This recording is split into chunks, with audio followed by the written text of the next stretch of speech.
Welcome to Marketing Mistakes and How to Avoid Them.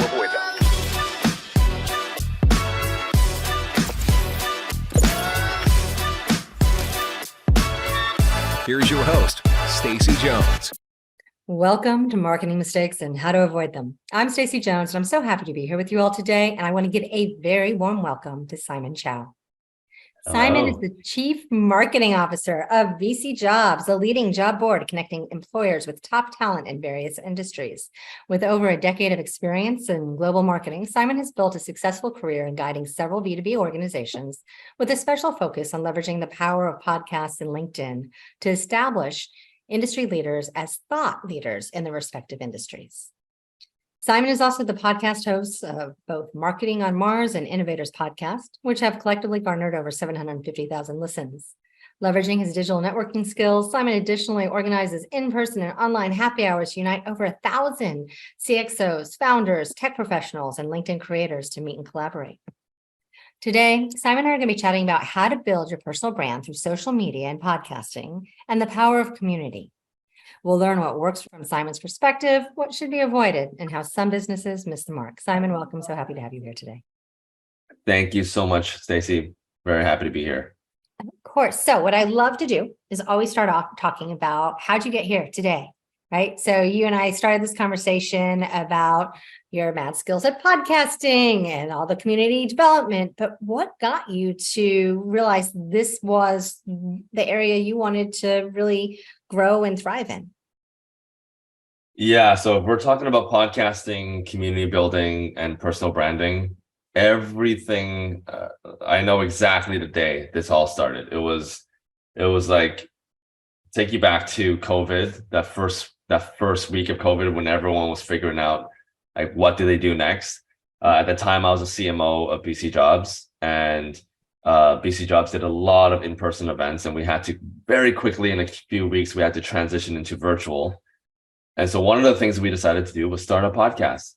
And before this, I had never started a podcast. I had never run at a single event. In fact, I was so introverted, I would never go to any networking events. Networking was like this nasty word for me. And I also never had a personal brand. I was always building the brands from behind the scenes for CXOs and for companies. I never did anything.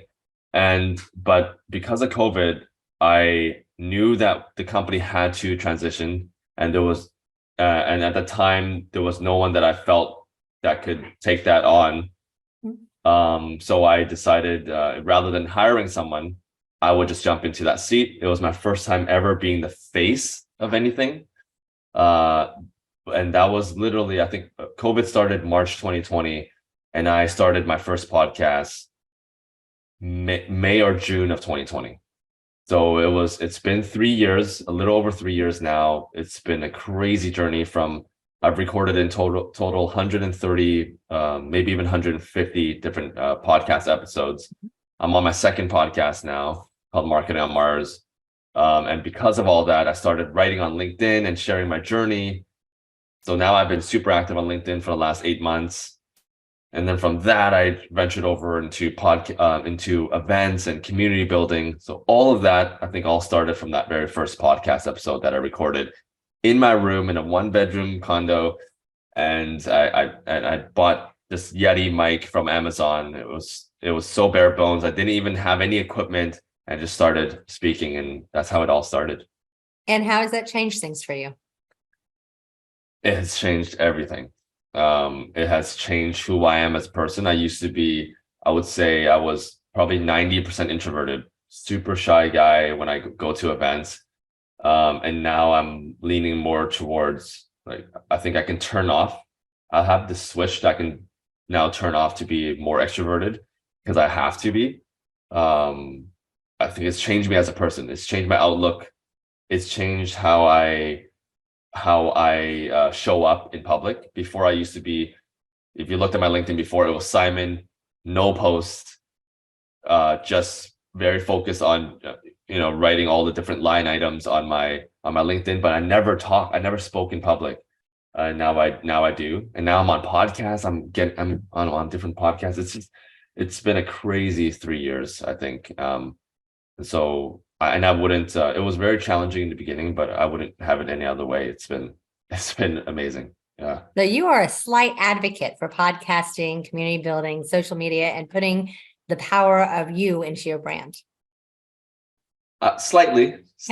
Yeah. I mean, Yeah. we can dive into it. We can dive into it, but I think everybody in marketing should have a personal brand. Because if you don't know how to build your own personal brand, how are you building someone else, some other company's brand, spending millions and tens of millions of dollars on marketing? If you can't build your own brand, why are you managing someone else's brand? I used to think it was so cringy to have a personal brand. I still think it is if you're selling. I personally don't sell anything.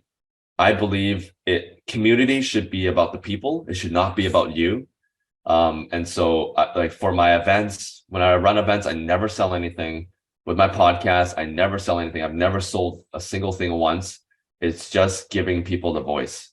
And I think that as a community builder and as a podcaster, your number one goal is to give the voice to the people, to give the voice to the people that are watching your stuff, not to the sponsors, not to yourself.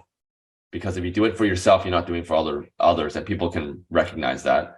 And so, yeah, I've just 2023 is all about community for me, whether that's through podcasts, events, personal brand, LinkedIn posts, or whatever. And now I'm on Threads.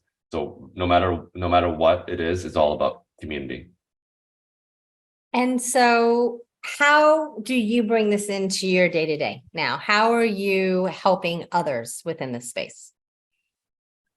It depends. It depends who we're talking about.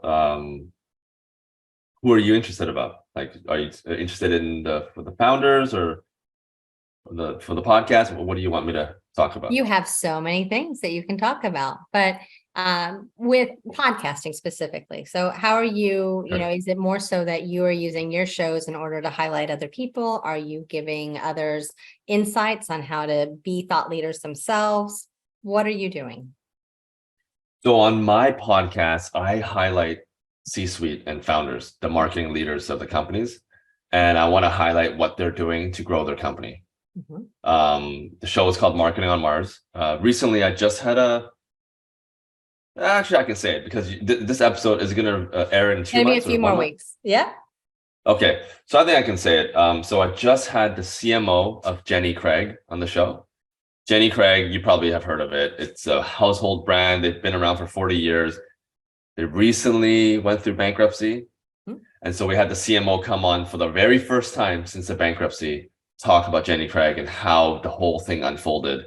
My whole thing is just giving the voice to the C-suite and the founders in a way that is fun, but also very educational. So on my show, I ask them really tough questions. And as the podcast progresses, I ask tougher and tougher questions. And every single time they cannot answer a question because it's proprietary or it's private information, we both take a shot of hot sauce. So I actually have a bottle of hot sauce on my show. That's why it's called Marketing on Mars. On my LinkedIn, there's a chili red pepper. I believe in education, but I don't believe in formality. I think you should bring yourself to work. Forget about all the seriousness and all the formal stuff and being so strict. We all want to have fun in life, and we all were put in this world as kids, as people that were curious and just laughing and joking around. And I think in the last X number of years, and I don't know when it started, but business became so serious and so formal. And I want to strip that out. And so on my show, I do hot sauce shots. In my events, there are no speakers. Everyone's just drinking and having fun. I bring hot sauce wherever I go. So if a sponsor wants to speak on stage, they have to take a shot of hot sauce before they speak. Everything is just about fun and just bringing yourself to events. So Do you have a favorite brand of hot sauce? I don't have a favorite brand, but I really like this. This has whooped my ass a few times. This is a Carolina Reaper hot sauce. They actually won the 2020 Cross Hybrid hot sauce award from Seattle, Washington. I really like it. That's awesome. Okay. Yeah. Now we know what hot sauce. I bet you have had quite a few bottles here and there. Or All gallons. bottles. Bottles, Yes. yeah, bottles for sure. I need to go to regular doctor checkups nowadays. It's So for someone who is trying to figure out how to start building their own personal brand, what is it you suggest the steps are that they take just to get out there? biggest thing is just start. If you look at who I am now versus and how I speak and my podcast demeanor and everything, it's very different right now, 3 years in versus Simon on day one. Yeah. On day one, man, I had no idea what I was doing, but I just did it and I kept doing it. And after 5, you just promise me, if like whoever's listening, if you want to start a podcast, just do 20 episodes and then message me afterwards. After 20 episodes, you will be a completely different person. And then after another every single 20 episodes you do, you will keep upgrading. I've done 160 episodes, which is why I can now speak without any cue cards and without any scripts. On day one of my podcast, everything I said was written out. I wrote every single line. Yeah. Hi, my name is Simon. Welcome to Innovators Podcast. This show is about blah, blah, blah. Like every single line was written out word for word. And if I skipped that line, I would be all flustered.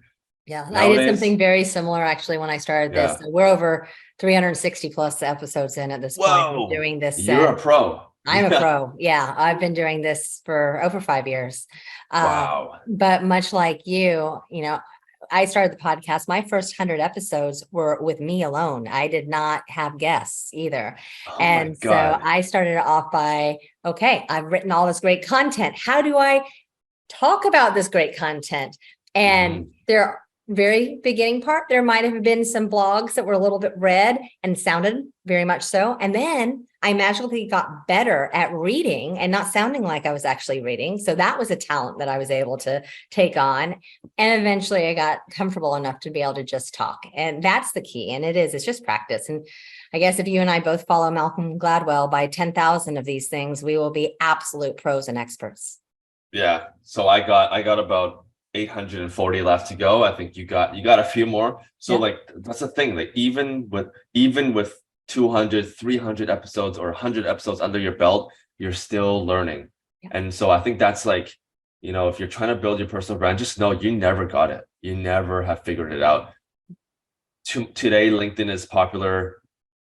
Tomorrow, Threads will be popular. In a year from now, it will be another platform. You constantly have to learn. And if you're stuck with one platform, like if you're still on Facebook posting, you're probably not doing everything that you can, because there's so many other platforms for business podcasts where you can hit a certain target audience, right? So you're constantly learning, constantly reiterating. Threads a week and a half ago was crazy. I don't know if you got on Threads, but it was insane. It was just like everybody was on there. Everybody would respond to your comments, but now you got to put a little bit more effort. Now it's like 1 in 3 comments that you give they will give you comments back. So I actually recently wrote a post about it, and like things change all the time, and you just constantly have to learn.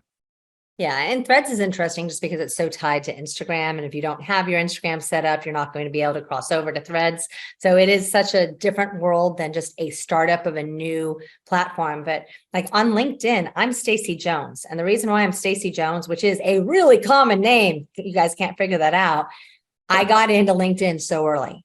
And that was the only reason why, right? And it's something that if you are going to be an early adapter on social and different platforms, you have to jump in and you have to start and just putting in more content and trying it out and seeing what that platform is going to do for you. Yeah. I don't know what your experience with Threads and LinkedIn has been, but I've been pretty active. I would love to hear your opinion because you've been on it for a long time. I found LinkedIn to be kind of like your resume. So people going on your LinkedIn can see who you are, what you're interested in from a business standpoint, but it's still very business centric. And it's still a little bit more edited because your boss is on there, your clients are on there, your ex-coworkers are on there, your friends are on there, your maybe your employees are on there, your contractors on there. So you're kind of still you're putting up kind of a professional face still. Everything is a little bit filtered, kind of like the Instagram. Everything is all filtered. But Threads is like kind of Twitter, where you are just Stacy. Like everything you want to talk about, it's unfiltered. Your comments usually it's almost like a text you're typing in 10 seconds. I love the combination and the balance of Threads and LinkedIn, because LinkedIn is like you share your business stuff in a filtered way, and then Threads is like everything goes, right? And it's like I love that. And I think that's your way of doing it. I think there's a lot of people, like I will say that how I present myself, whether it's on my own personal Facebook or on LinkedIn, it's the same person. So It's the same person. it's the same person because, for one, it could just be my age. I'm 49 and I have been doing social media on LinkedIn for a very long time, but I own an advertising makes sense. agency, right? And Yeah, makes so sense. I own a large advertising agency in Los Angeles, and I'm not going to be different on my Facebook side of it versus my LinkedIn side, because I am just who I am, but I'm also always going to be professional and polished. There is no more Stacey Jones, There's no at bars and, partly because of my age, Mm. right? I'm not someone who's in my 20s, who's single and who's roaming around and having things that might not be as professional. So for me, everything's professional. And so it's all the same. Okay, so I'll take that back. It's not that it's not professional. It's that I can talk about, I don't have to double check my LinkedIn posts. Okay. I can't give you like a You perfect can be example, more but like casual about it versus way having more- to make sure yeah. everything is exactly listed professionally. yeah, and like following a format, like LinkedIn, there are certain formats that work better than others. You want to write in a certain way, and maybe using hashtags and all that. Threads, no hashtags. Everyone is just you're not going to double check your writing. You're just speaking as how you and I are talking right now. Sure. There is nothing prepared. That is Threads. Whereas LinkedIn is like we're talking, and then we're going to do some editing and post-production. There is no post-production. It doesn't mean that we're not professional. It doesn't mean that we're being the woo girls. It just means that it's more like at the moment conversations. And there's something to be said about having conversations that feel more raw, like More unedited. natural and organic. Yeah. It doesn't And mean that it's authentic. For me, I know my voice is more casual. Okay. It is professional. I don't know. Like I think it's professional / casual. But I'm not. But I'm never going to be full on formal and professional. If that makes sense. Yeah. Well, you have to understand that when I write, I do drop a lot of F-bombs. So that's my professional brand. Love that. Yeah. Love that. And so, okay. So what have you learned from all of this, besides the fact that you can actually not be an introvert and that you can actually create yourself into being an extrovert, something that I strongly believe in. I think that in life, if you want to change who you are, if you look at yourself from the outside and you put steps in place, you can change how others perceive you very easily. And you've done that, obviously. So sorry, the question is, what else have I learned? What else has this done, do you think, for you?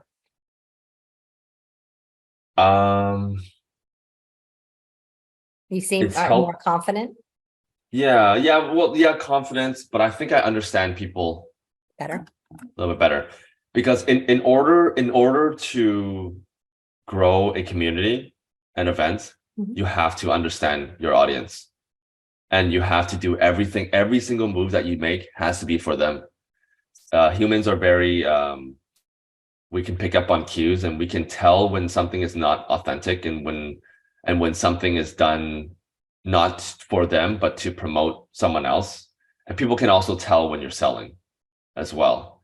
So I've learned that in order to grow communities, I just have to listen to the room.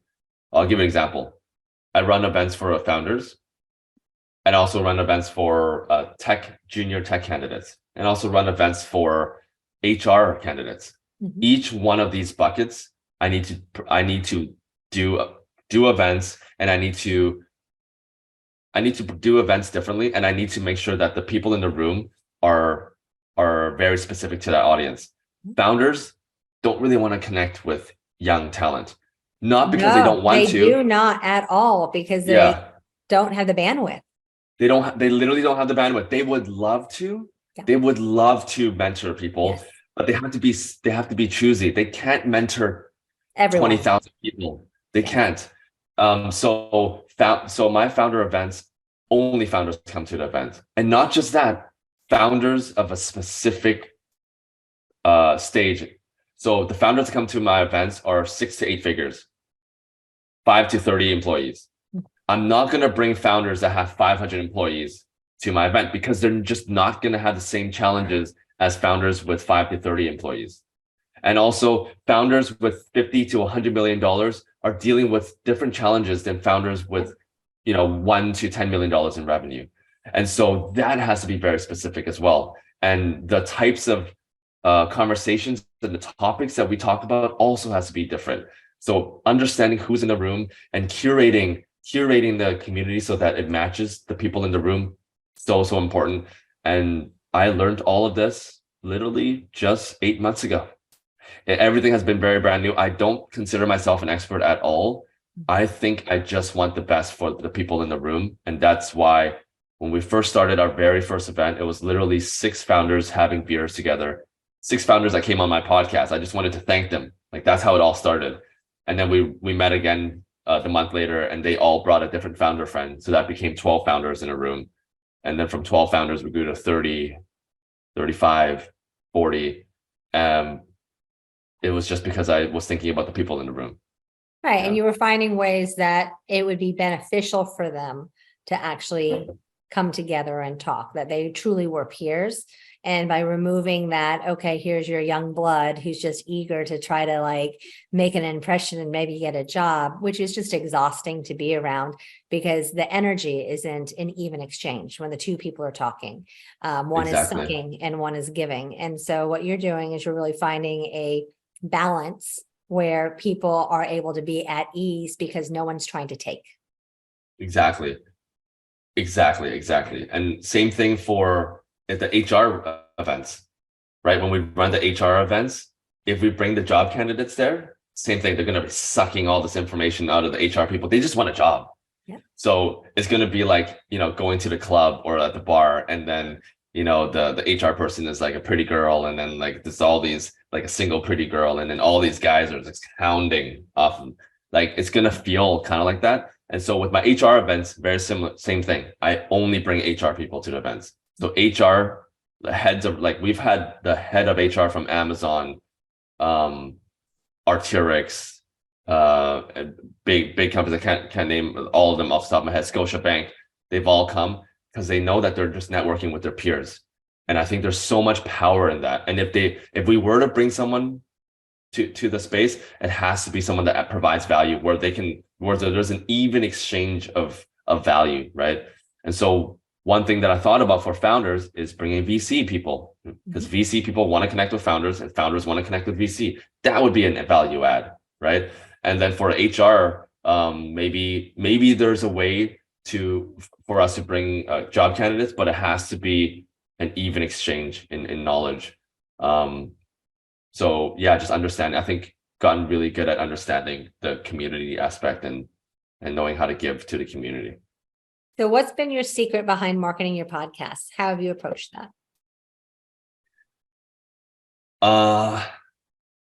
Honestly, I think a huge part is just the hot sauce. The hot sauce is it acts as a metaphor, and also it is fun. And the metaphor for the podcast is bring your true self to the podcast. And so we get all these people who are C-suites and founders of $100 million companies, $400 million companies, $600 million companies. Just a couple of weeks ago, there was a company, a CMO of a $600 million company came on, based in California. And how do we bring themselves to the podcast right off the bat, right away? You know how sometimes the podcast, it feels a little stiff in the beginning, and then you slowly get into the rhythm. How do you get it into the mood? How do you get people into the mood right away? Right. Shot of hot sauce right away. Your whole body is kind of calm. You're relaxed. You're trying to stop the snot coming out of your nose. So there's other things that you have to worry about. And then so you're just speaking like just casually and just like yourself. It's like, I think that was a huge piece. The other piece is constantly getting amazing guests on the show. When we first started, companies just wouldn't come on because they're like, why would I take shots of hot sauce on your show? Right? You can imagine. We actually got rejections from a lot of companies. I think one in 20 companies would say yes to the show. As we got more and more case studies and more companies, especially episode 18 or 20, Microsoft came on the show. Once Microsoft came on the show, it kind of opened up the floodgates. Companies, in the beginning, companies of $1 million in size would barely want to come on, right? And now we're getting companies of 100 million, 200 million, $600 million. We recently just got a company that does $1 billion of revenue per year. That's probably the largest company that ever has come on. We never could have gotten this had we not continuously level up our guests. Every single 5 episodes, my team and I, we recalibrate and we increase the bar. So if it used to be $20 million minimum to come on the show, then became 40 and then 50. Of course, dollar amount is just one piece of it. But sometimes we have an amazing guest that does $25 million in revenue. Amazing. And they're growing so fast. And the guy is an excellent speaker and everything. We'll bring them on the show as well. So then we have different categories that we take a look at, but just always like improving on the quality of our guests. And is it that the guests are then internally other organizations promoting being on the show that's bringing you more viewers? Or is it that the name of the Microsoft, the Jenny Craig, the different companies that are there that are managing to kind of get registered by people and they're tuning in because they're like, this must be a podcast of value because here are all these head honchos at big name companies? I think it's both. When you're a CMO at a company that does $600 million in revenue, you typically have a team of 50 or 60 or 70 that reports to you, or most of the team knows you because you're the C-suite and you're the founder. And so what we found is that these big companies, especially when the CMO has a lot of fun on the show, he or she will share it with their team. And then that's automatically shares it on the company channel. That's automatically 400, 500 listens right away just from their team. Right. So it's like a combination of both. But we never strayed away from the quality. Like the quality was just the most important thing. Because especially with a show where I'm not the main star. I'm only the person that's facilitating. The main stars are the guests. So I need to make sure that the guests coming on the show are amazing. Are there any things that you have learned that you're like, we would never do this again? On the podcast? Sure. That's a great question. Never been asked that before.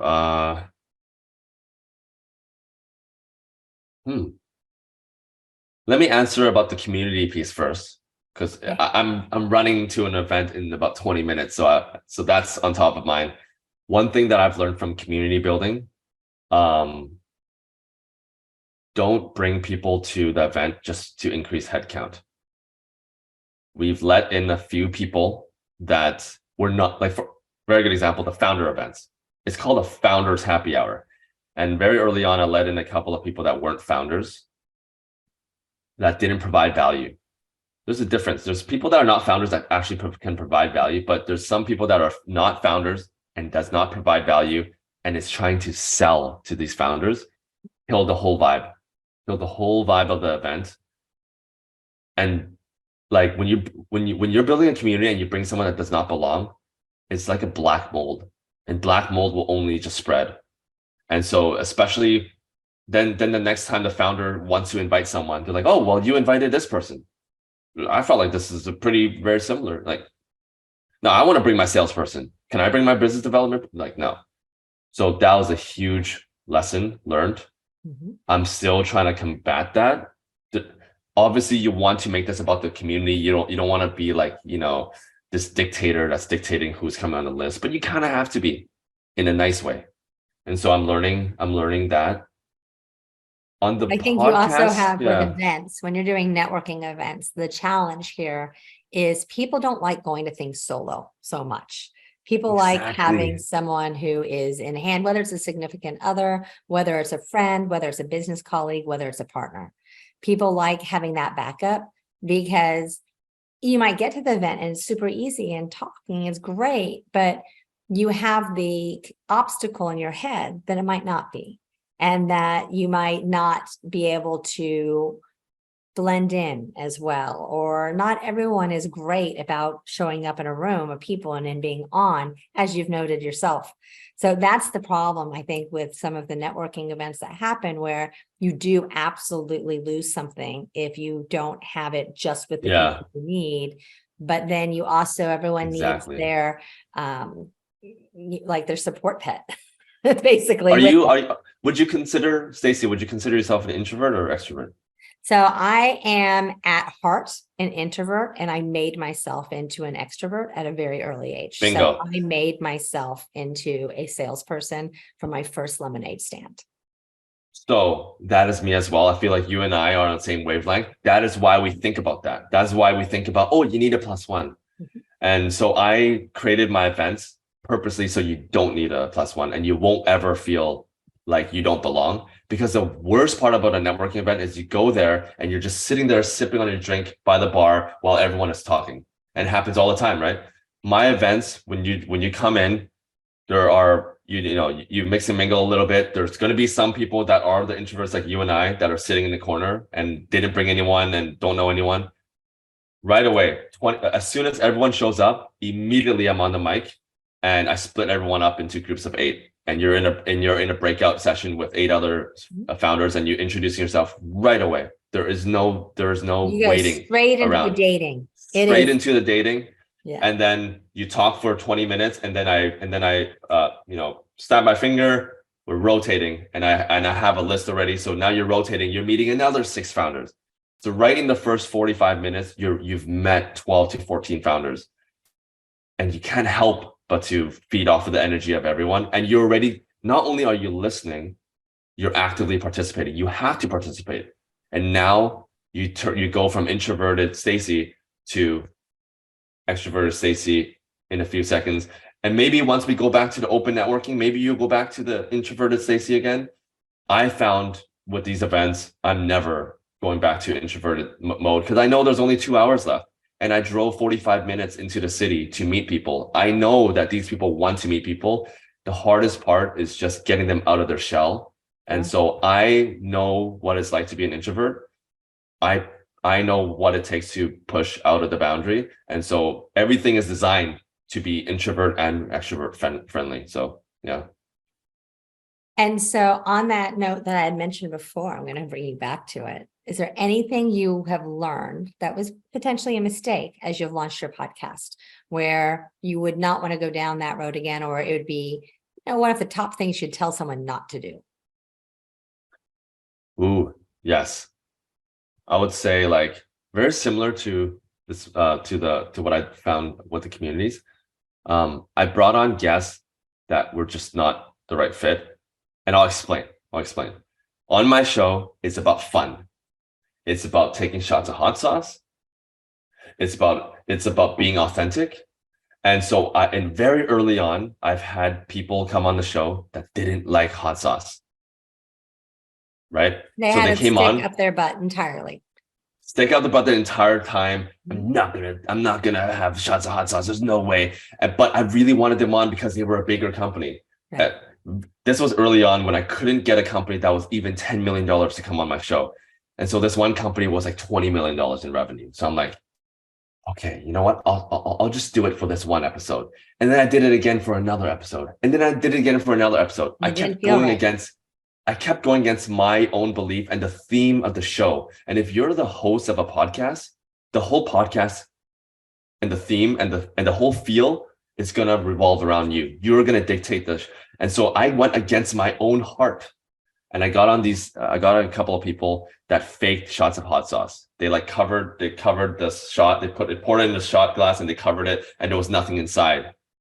Or like they will put ketchup, or they will put the hot sauce into the spoon and they'll just like lick it and not have it and just like fake it. And it just looked so bad. Those episodes did so bad. The clips did bad. The episodes The did energy bad. was off. And the energy was off as well, because I knew as I was recording the show, I knew that the person was faking.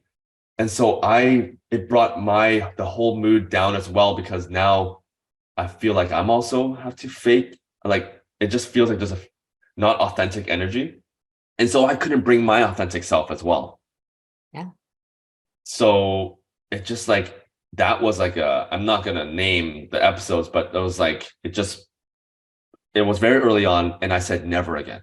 They And mood so, killed. yeah, episode 35, I remember I had an opportunity to interview a fast food chain that a lot of Americans know.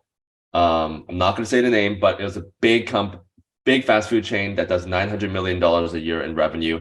In episode 35, in fact. Roughly, no, but it wasn't released because she or he could not do hot sauce. Interesting. And so I made the decision around episode 30 that I was not going to go against my own heart. And I said no to this company that would have been the biggest company at the time come on the show. It would have made our show awesome. It's a very well-known chain that everyone knows in the US. And I said no. And but so you've had bigger sense. But since then, I've had bigger companies, bigger C-suites, bigger founders come on, because I've stayed true to the theme of the show. Yeah. Have you had any guests besides being mood killers? Like, have you experienced that the people who show up to be on it and who are genuine? Yeah. Have you had any bad guests, or have you discovered that pretty much everyone can be an incredibly awesome guest, even the ones that you have the lowest expectations of? I so baited you on that one. Yeah, you did. So yes, first part, yes, I've had people come on the show that just was not the right fit. And after the fact, I just didn't upload the episode. Okay. And I'll tell them, I'll tell them the reason why. We can re-record, or if I'm saying it's just sometimes I'll just kind of say the politically correct way. I'll try to be nice, and I'll just say, we're pausing on season 1 right now. We're gonna do season 3. But for people listening right now, you just know it just wasn't the right fit. Maybe the person didn't have as much experience, right? Maybe this was the person's first episode. I've had some first episodes, and you never want to be the first. That's part 1. But number 2, I think you as a host, like, you're a good host because you're listening and you're allowing and you're asking the right questions to push. The host can make a huge difference in making the person feel comfortable. So I use my secret sauce to making people feel comfortable is my hot sauce, right? But also the questions make a big difference, and also the reactions to their questions. While they're talking, I'm reacting. And I'm like, oh my God, that's good. And it's like people can feel the vibe and the energy is casual, especially for the beginner podcasters that don't know how to speak on a podcast. You want to encourage them, and you want to give them as much positive feedback and energy as possible to make them the best guests on your show. So I think it's possible. So to your second question, it's possible to make a bad guest into a better guest. I think my experience has been, I've had over 360 podcasts. I don't know where we're at right this second. I'd have to look, but that's wild. That's a lifetime. It's a lot when you start thinking about it. But I would say I have had less than 5 bad guests. And when they've been bad, they have been really crappy and really bad. Like, my God, bad. I have had people who are okay. Yeah. Right. But the majority of people, it's been a really interesting learning lesson, because one of the reasons I love doing this podcast is learning about other people and what they're doing. And it's a great way for me to up my own intelligence and of knowing and knowledge of what's going on out there. But I will read bios and I'm like, why is this person coming on this show? And I've learned that you can change with your outlook anything into being something that's a good result for the listeners on air. And that's what it is on it. And so I have learned myself, and to try to apply this to other situations and scenarios in my life as well, where there's it's a disappointment. It's not going to be so great. Where I've shocked and surprised myself so many times, where it actually has turned into something that's great through the podcasting experience. that it's changed my outlook as well. So I think Amazing. that's one of the big things that podcasting can do for you. I am a huge believer in podcasting. Anyone who's starting out their career and doesn't know what to do, if you're ever questioning what do I do next, start a podcast. There's nothing you can't go wrong with it, because you decide the fate of your podcast. You choose who comes on your podcast, you choose the topic, and you're just going to be a better speaker. So if anything, you just become a better communicator. Well, Simon, how can our listeners find your podcast? Can you share that again? We'll put them in the show notes, but they want to know more about you. What's your threads, LinkedIn, all of that good stuff. Oh, threads. That's going to be a tough one. Simon CC Chow, CHOU. I'll share it in the show notes probably. And then on LinkedIn, Simon Chow, CHOU, and there's a little red pepper after my name for that indicates the hot sauce that I take on my show. You can honestly, between these two, you can find everything that I'm working on. And then the podcast called Marketing on Mars. But again, as long as you're on my LinkedIn, everything is through my LinkedIn. Perfect. Well, Simon, any last parting words of advice to our listeners today? No, it's been great. I felt like we spoke about so many different topics. Thank you so much for having me on. You're an incredible host. And yeah, if we ever, just you and I, like if you ever want to do any events or anything or any collabs, super open. Anyone listening that is doing events and they're like, hey, I want to do founder events in my city, let me know. Like I've actually I started off in Vancouver, and I'm starting to expand in Toronto in talks, early stage talks, and also trying to get it out to California and New York. So maybe my founder events, casual networking events, will come out to a different city. That's exciting. Well, congratulations on COVID catapulting you into a whole new world and into becoming a whole new person. Thank you so much, Stacey. We'll catch up soon. And to all of our listeners, thanks for tuning in to another episode of Marketing Mistakes and How to Avoid Them. I look forward to chatting with you this next week. And until then, if you happen to have interest in incorporating your brand into the hottest TV shows, feature films, music videos out there through product placement and storyline integration, reach out to me and I will connect and we can explore how we can make your brand a star. Have a great one.